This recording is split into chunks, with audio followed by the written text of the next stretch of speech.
He's just a friend, Ethan. You've always been like this.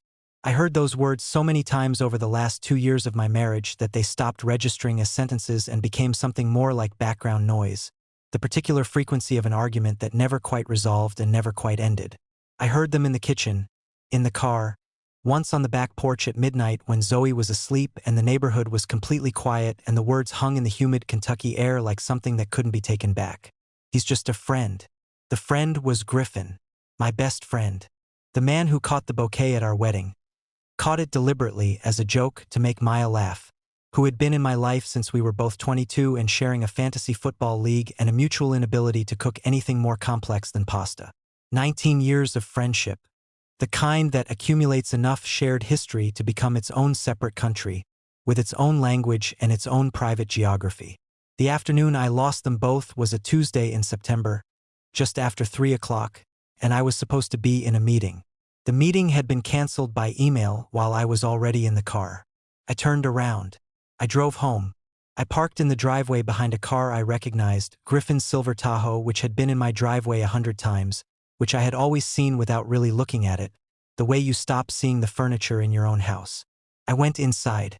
What I found in my own home, on a Tuesday afternoon at 3 o'clock, reorganized everything I understood about the previous 12 years of my life into a configuration I did not recognize.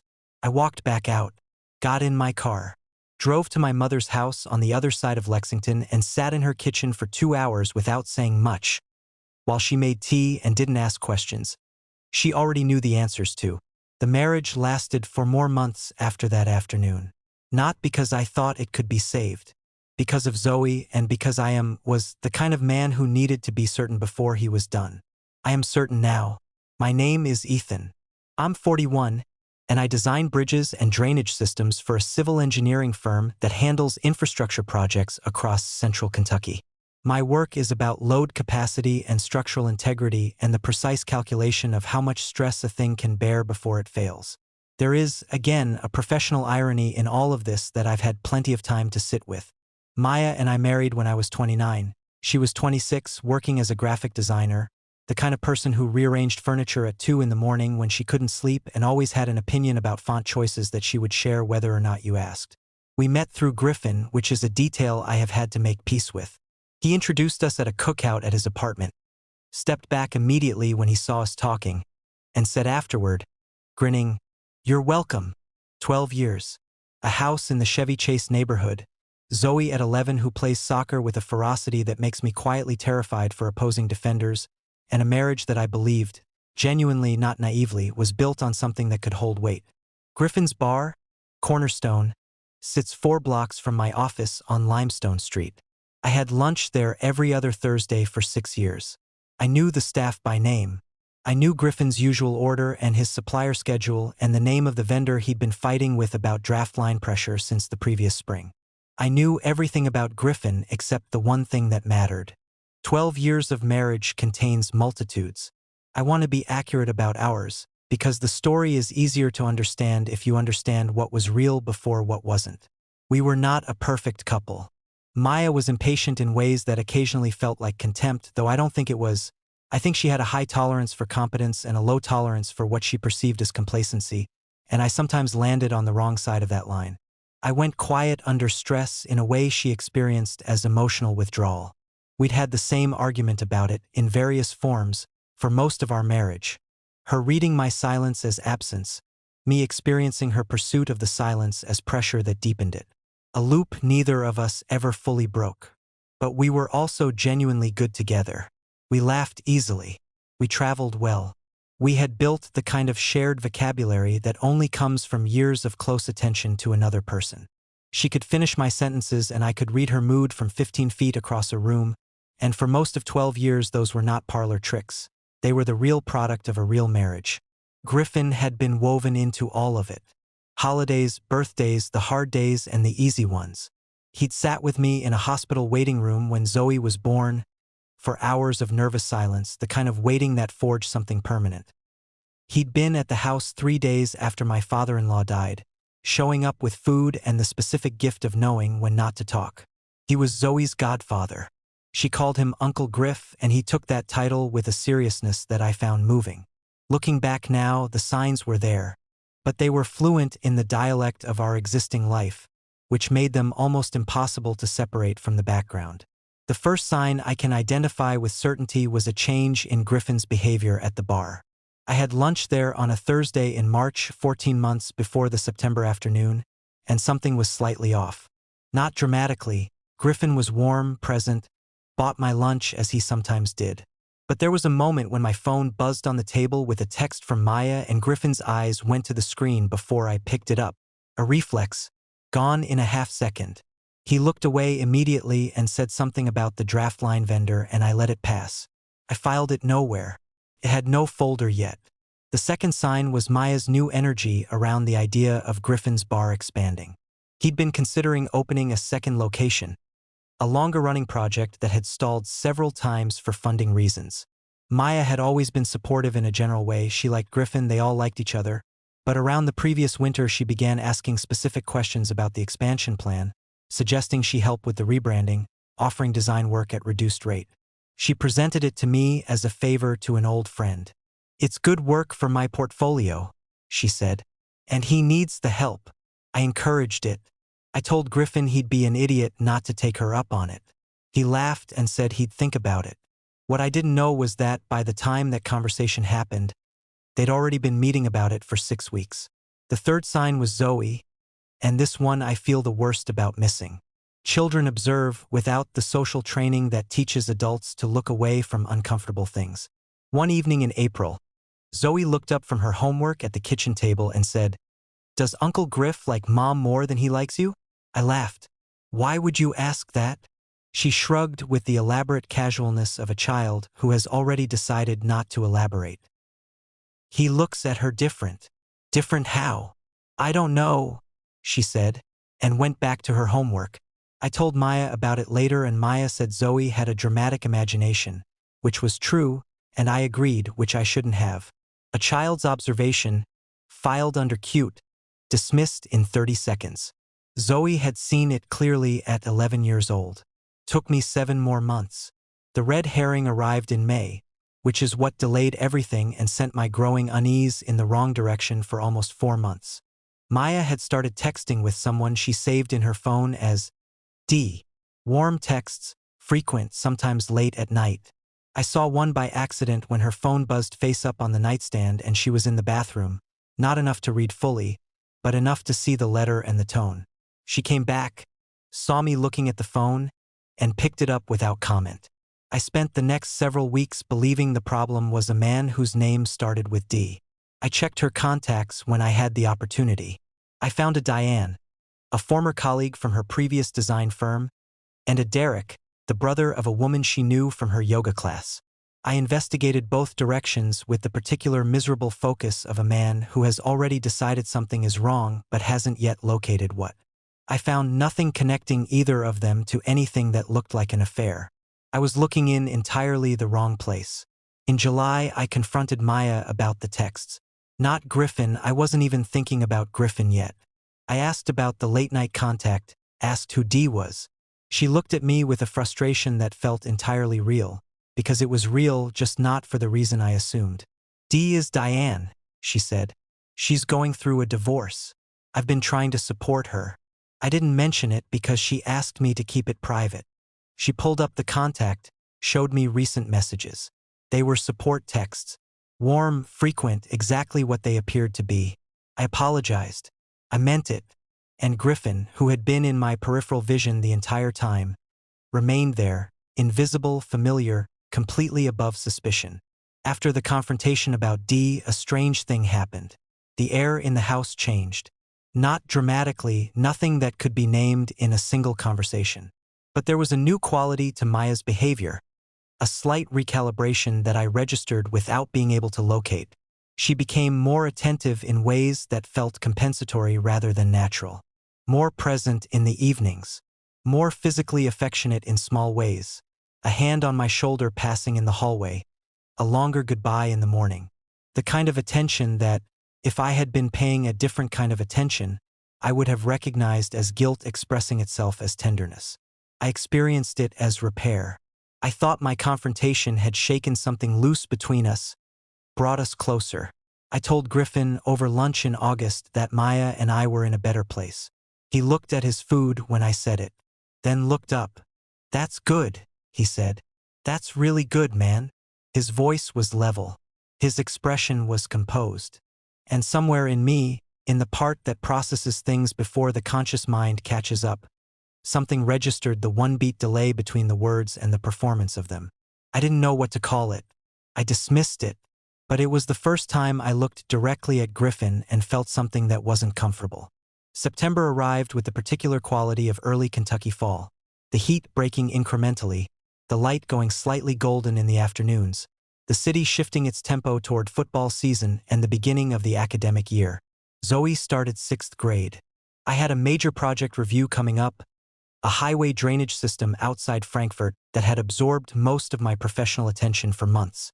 3 things happened in the first 2 weeks of September that I did not yet know were connected. First, Griffin canceled our standing Thursday lunch, the first cancellation in 2 years that wasn't weather or a genuine emergency.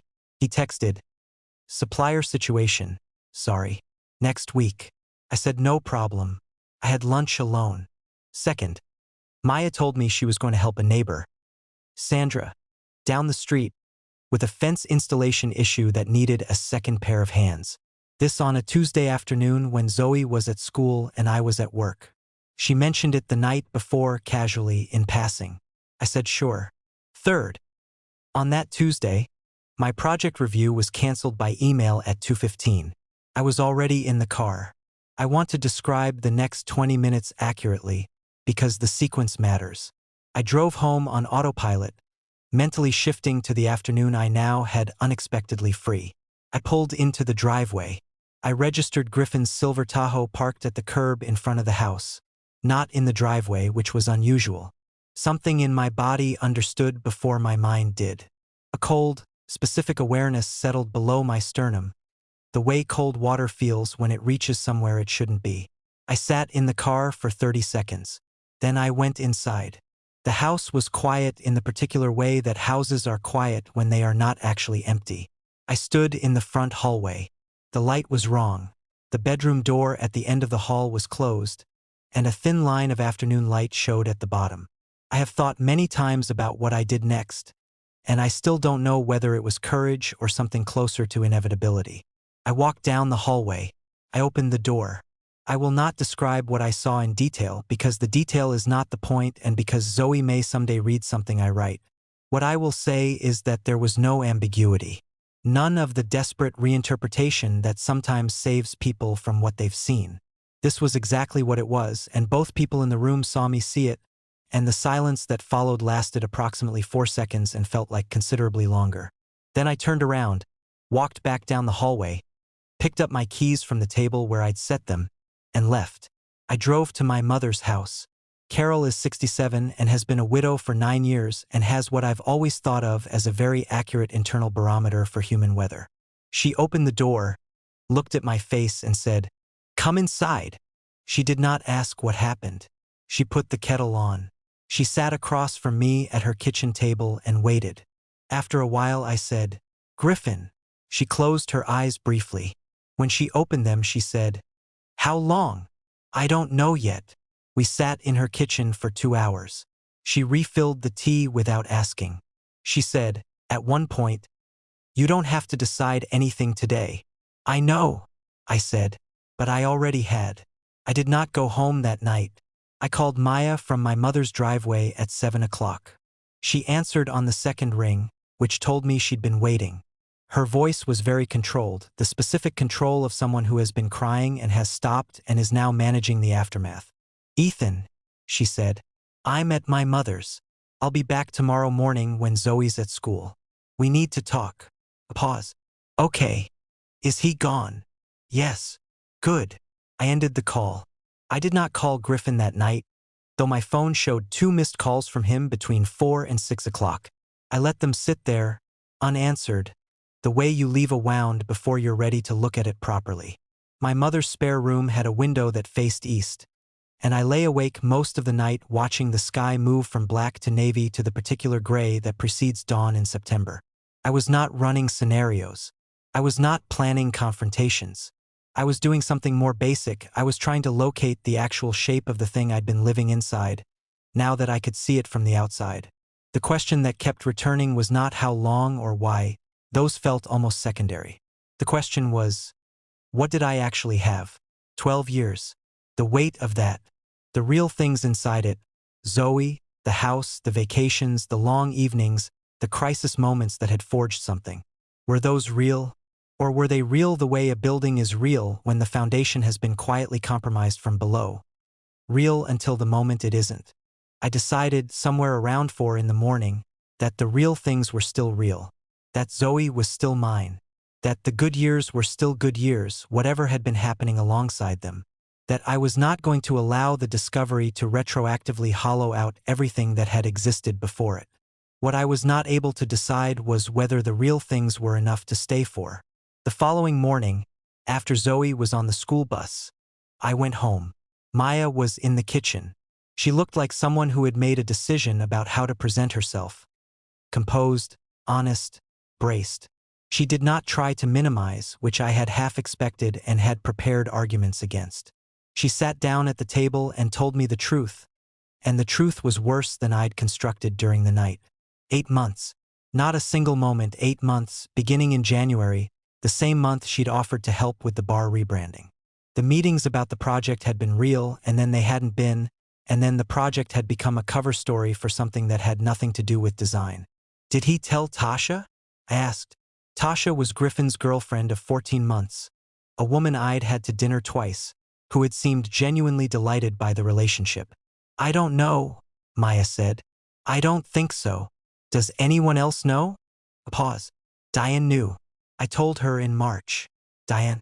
The D on the phone. The support texts I'd seen, the confrontation I'd made, the apology I'd offered. The entire false direction I'd chased for months had been a real conversation. Just about the wrong thing entirely. Diane hadn't been going through a divorce. She'd been supporting Maya through the management of a secret. I sat with that for a long moment. So Diane lied to me too.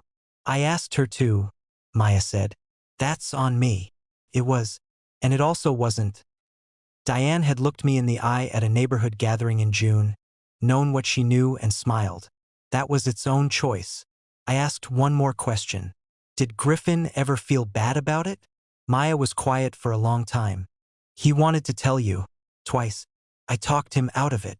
I nodded slowly. I had not expected that, and the fact that I hadn't expected it told me something about how much I'd underestimated the situation while I was inside it. I called Griffin that afternoon. He answered immediately. Ethan, I'm not calling to fight, I said. I just need to know one thing. He waited. At the hospital.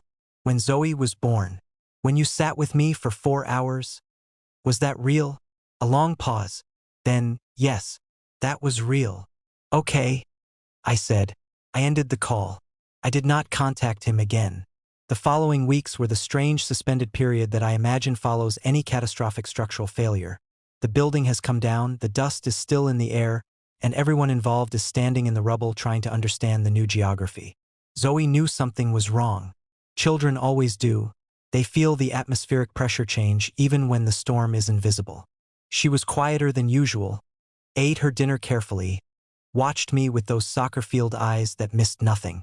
I told her that her mom and I were having some difficulties and that we were working on it. I told her nothing was her fault and nothing would change her daily life. She nodded and asked if Uncle Griff was still going to come to her soccer game. I said I'd have to let her know. I said it as normally as I could manage, and then I went into the garage and stood very still for about 3 minutes until I was certain I could go back inside without showing her anything. Maya asked 2 weeks after the Tuesday afternoon whether I was willing to try. We were sitting in the living room after Zoe's bedtime, the couch where we'd watched television for 12 years, the same lamp, the same particular quality of evening light. Everything physically identical. Everything fundamentally changed. Try what specifically? I said. Us, she said. Counseling. Work through it. I looked at her for a moment. She was entirely serious. I could see that. This was not a performance of remorse. The remorse was real. The desire to repair was real. Simone had been genuinely devastated by what she'd done. or at least by what it had cost. "I want to ask you something first," I said. She nodded. "If I hadn't come home early that Tuesday, if that meeting hadn't been canceled, would you have told me?" The pause that followed was the most honest thing that happened in the entire conversation. "I don't know," she said finally. "Would Griffin?" "He wanted to. Twice he said he wanted to." I stopped him. "Because you wanted to protect yourself." "Because I was terrified," she said. "And yes, because I was protecting myself." "I know that." I nodded. I appreciated the honesty. I had learned, in the weeks since the discovery, to hold two things simultaneously: the fact that Maya was being honest now, and the fact that the honesty now did not retroactively repair the 8 months of its absence. Both things were true. Neither canceled the other. "I'll try," I said. "I want you to know that I mean that." She exhaled. Something released in her shoulders. "But I need you to understand something," I continued. "I don't know if trying is going to be enough. I don't know if what I feel right now is something that counseling can reach. I'm telling you I'll try because I think I owe that to 12 years and to Zoe. But I'm not promising an outcome." "That's fair," she said quietly. "One more thing," I said. "Griffin, I need you to understand that part is finished. Not reduced, finished. He doesn't come to this house. He's not in our social life. He's not Zoe's godfather in any active sense anymore.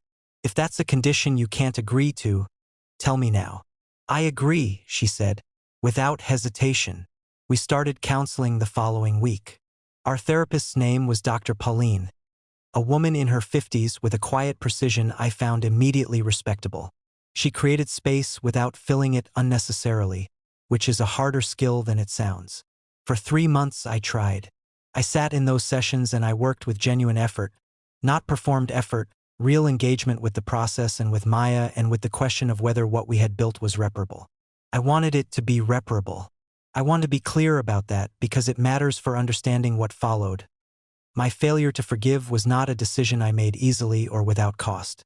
It was a discovery. The discovery that some damage does not respond to effort, no matter how sincere. The specific moment I knew, not suspected, knew, came not in a counseling session but on an ordinary Saturday in December. We were decorating the Christmas tree. Zoe was in charge of the tinsel, which she applied with the focused intensity she brought to all physical tasks. Maya was untangling lights. I was drinking coffee and managing the placement of ornaments, and for about 40 minutes everything felt almost normal, warm, domestic, the specific sweetness of a family ritual in a house that smells of pine. Then Maya handed me an ornament, a silver circle, engraved, E&M Year 1, our first Christmas ornament, given by Griffin as a wedding gift. She handed it to me without thinking, reflex, familiarity, the automatic choreography of 8 years of this ritual. And I held it in my hand, and the warmth of the 40 minutes before evaporated completely. Not dramatically, not with any visible change in my expression. Just gone. Replaced by something cold and clear. I hung the ornament on the tree. I finished the evening. I helped Zoe with her bath and read to her and said good night and went downstairs and told Maya I was going to bed early. And lying in the dark, I understood that I had been trying to forgive something that I did not actually have the capacity to forgive. Not because I was weak. Not because I was ungenerous. Because the specific nature of this betrayal, the convergence of wife and best friend, the 8 months, the knowledge that Griffin had wanted to tell me twice and had been stopped, the vision of the two of them in my house on a Tuesday afternoon, had created a damage that ran deeper than effort could reach. I knew that night that I was going to leave. Not immediately. Not before I was certain. But the decision was made. I told Maya in January. Not during a fight, there was no fight. We were at the kitchen table after dinner. Zoe in her room, and I said, "I've been trying. I need you to know that the trying has been real. But I've reached the end of it, and I can't see a way forward from here." She was quiet for a long time. Then, "Is there anything I could have done differently? In the last 3 months?" "No," I said, and I meant it. "This isn't about what you did in the last 3 months. You showed up. You were honest. You did the work. The problem isn't your effort. It's mine. I can't get past it. I've accepted that. She nodded. Her eyes were steady, which I found both admirable and heartbreaking. What about Zoe? She said. Zoe comes first in every decision. That doesn't change. The divorce was handled with a mediator rather than courtroom adversarialism, because we both agreed that Zoe deserved parents who could be in the same room. It was not without pain. Mediation is not painless, it is just contained, but it was civil, and the custody arrangement we reached was fair, and Zoe has a room in each house that she has decorated entirely according to her own specifications, which are elaborate and specific and completely her own. I moved into an apartment in March, second floor. Enough light. A small balcony I hadn't expected to care about, and now consider one of the apartment's primary features. I took almost nothing from the house. The furniture was ours, and so I left it. I took my drafting materials, my books, Zoe's drawings from the refrigerator. A small, precise collection of things that were entirely mine. The cedar box with the burned initials came with me. I'm not entirely sure why. Maybe because it was Owen's, Griffin's craftsmanship, and whatever else is true, it is a beautiful object. Or maybe because leaving it felt like a different kind of loss than taking it. I'm still working that out. What happened to Griffin requires a separate accounting. And this is where the story becomes something I didn't expect. Tasha found out in February. Not from me, not from Maya, but because she found something on Griffin's phone that predated the end of the affair. She called me. We met for coffee, which was strange. Sitting across from this woman I barely knew, sharing a grief that was shaped differently but came from the same source. She said something that reorganized several things I'd believed about the preceding months. She said Griffin had not wanted to end it. That when Maya ended the relationship, which she had in October, when I began the attempt at forgiveness, Griffin had been more devastated than she'd been led to believe. That he had loved Maya in a way that was not casual and not manageable. I sat with that for a while. It didn't make anything better, but it made something more comprehensible. The 19 years of friendship, the hospital waiting room, the cedar box, the sideways grin. Those had been real. They'd existed alongside something else that was also real. Both things at once. The specific human capacity for holding genuine love and genuine betrayal in the same hands simultaneously. That is not exculpatory, but it is true. I have not spoken to Griffin since the afternoon phone call in September. I don't know if I will. Some doors close not with a slam but with the soft sound of a latch settling, and you understand that the closing is final only later, when you try the handle and find it doesn't move. The new thing came unexpectedly, as new things tend to. Her name is Clara. She's 38, teaches structural engineering at the University of Kentucky, and we met at a professional conference in April where we'd both been seated at the wrong table and had been too polite to relocate. We talked for 3 hours about load distribution and historic preservation and the specific challenge of building things meant to outlast the people who design them. She had a directness I found immediately refreshing after months of careful navigation. She said exactly what she meant, and when she was uncertain about something she said that too. We've been seeing each other for 6 months. It is early, and I am moving carefully, not because I distrust her but because I have learned, with some cost, the value of seeing clearly before committing weight. She understands this. She has her own version of caution, her own preceding history. We are two people who know something about structural failure and are proceeding with appropriate respect for the math. Zoe has met her twice.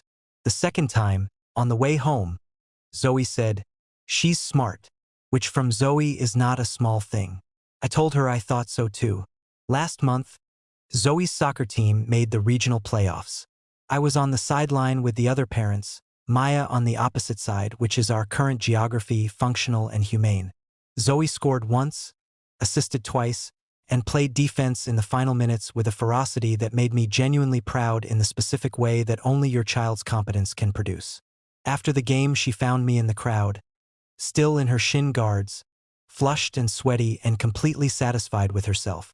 She grabbed my arm and pulled me toward the water table and said, "Did you see the second assist? Did you see it?" "I saw it," I said. "I knew where she was going to be before she got there," she said, with 11-year-old certainty. "You just have to watch long enough." I handed her a water bottle and didn't say anything. She's not wrong about that. The cedar box is still on my dresser. I haven't decided what to do with it. Some things you keep not because they make you happy but because they're honest, because setting them aside would be a kind of revision, and revision is not the same as healing. The box is part of what happened. What happened is part of what I am. I can live with that. The rings aren't in it anymore. I took them out in January. The box sits there, empty. A beautiful object with a burned inscription and no current purpose. I'll figure out what it's for eventually. I've got time. There is a particular kind of blindness that comes not from ignorance but from surplus trust. And that is the specific condition Ethan was living inside for the better part of a year. The signs were not subtle by any conventional measure. Zoe saw it at 11 years old, with the unfiltered observation of a child who hasn't yet learned to be charitable about what her eyes tell her. Griffin's one-beat delay when Ethan described his improving marriage was registered and then immediately filed away. Maya's new attentiveness in the weeks following the confrontation about D was received as repair rather than recognized as the compensatory tenderness of someone managing guilt. Each of these moments reached Ethan and was redirected by the same mechanism. The deep human instinct to interpret ambiguous signals through the framework of the life you believe you're living. He wasn't naive, he was invested. An investment at a certain depth becomes its own form of blindness. The red herring of Diane is where the story's cruelest irony lives. Ethan investigated, confronted, apologized, did everything a man trying to protect his marriage would do, and the entire effort pointed at the wrong target. More than that, the confrontation about D likely caused Maya to recalibrate her behavior in ways that temporarily convinced Ethan things were improving. His vigilance, aimed precisely wrong, actually delayed the discovery by months. The lesson embedded in that sequence is quietly devastating. Suspicion is only useful when it's pointed in the right direction, and if the people you trust most are managing your attention, your suspicion can become a tool working against you. The first genuine turning point comes not at the September discovery but earlier, in August. The lunch where Griffin said "That's really good," man with a half-beat of delay that Ethan registered and then dismissed. That moment is the last exit before the road becomes one-directional. Because Ethan's instinct was correct. What failed was his willingness to trust the instinct over his trust in the friendship. 19 years of shared history created a kind of cognitive immunity that protected Griffin from suspicion far longer than a stranger would have been protected. Familiarity is not the same as transparency, but it functions like it, which is the particular danger of long friendships and the specific mechanism of this betrayal. The second turning point is the Christmas tree ornament. The moment Ethan understands that his attempt at forgiveness is not failing because he isn't trying, but because trying cannot reach the specific depth of the damage. This is one of the story's most honest psychological observations, that forgiveness is sometimes not a decision but a discovery, made after the effort has already been made. The difference between a wound that heals and one that doesn't is not always about intention or effort. Some injuries change the tissue in ways that don't reverse. Ethan had to try in order to know, and the trying itself, sincere and costly, is what gives the ending its moral weight. He didn't leave because it was easy. He left because he had already given the alternative everything he had. What Tasha's revelation adds is a dimension the audience, like Ethan, hadn't anticipated. Griffin had loved Maya genuinely, not casually. The 19 years of friendship hadn't been a performance. The real relationship and the betrayal had coexisted, which is the story's most uncomfortable truth, that people are capable of holding profound loyalty and profound disloyalty simultaneously, in the same hands, directed at the same person. That doesn't make the betrayal smaller. It makes it more complex. And complexity in grief is harder to process than simple villainy. The final takeaway that lives in all of this is structural, in the way Ethan himself understands the world. The integrity of a thing is not always visible from the outside. A bridge can look sound and be compromised. A friendship of 19 years can be entirely real and entirely capable of catastrophic failure. The lesson is not to trust less. It is to understand that the objects of your trust are human, which means they contain the full range of human capacity, including the parts you most wish they didn't. What this story ultimately reveals is how completely the architecture of a life can be built on a foundation that has been silently shifting for years. Ethan did not lose a marriage and a friendship in a single afternoon. He lost the versions of those relationships he believed he had, which is a different and in some ways larger loss. The real marriage and the real friendship had already diverged from his understanding of them long before September. He was maintaining a detailed, loving model of a reality that had changed without his knowledge. What makes this psychologically distinct from simpler betrayal narratives is the dual source. The loss of a marriage alone is survivable in a particular way. The loss of a best friend alone carries its own grief. But the collapse of both simultaneously from the same event means there is no primary support structure left standing. The person Ethan would normally call in a crisis of this magnitude was the crisis. That specific isolation, arriving without warning, is what gives the story its particular emotional weight. And Ethan's response, driving to his mother's house, sitting in her kitchen saying almost nothing, is the most honest depiction of that kind of shock.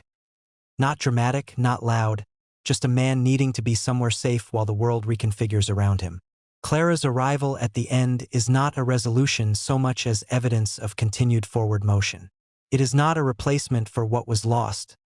Ethan is explicit that he is moving carefully, respecting the math.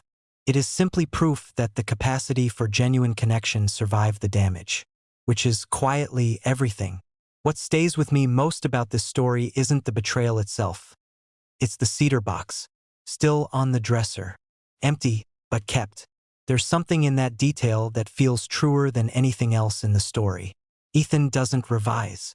He doesn't pretend the 19 years didn't exist because of how they ended. He holds both things, the beauty of what was real and the full weight of how it broke. And he keeps going. That's not a small thing. Most of us want to make the pain make sense by erasing the good parts. He refuses to. That kind of honesty with yourself and with your own history might be the hardest thing the story asks of anyone.